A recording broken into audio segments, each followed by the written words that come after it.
Hace años que he pasado por acá, pero estaba un poco rocosa el camino, así como esto, pero nunca había visto de que ya lo habían arreglado.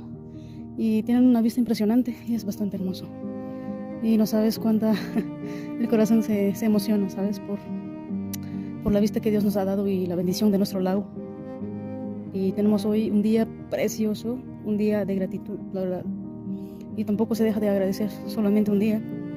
Se agradece y los malos tiempos, ya que todos los días trae sus propios problemas. Y bueno, es hermoso.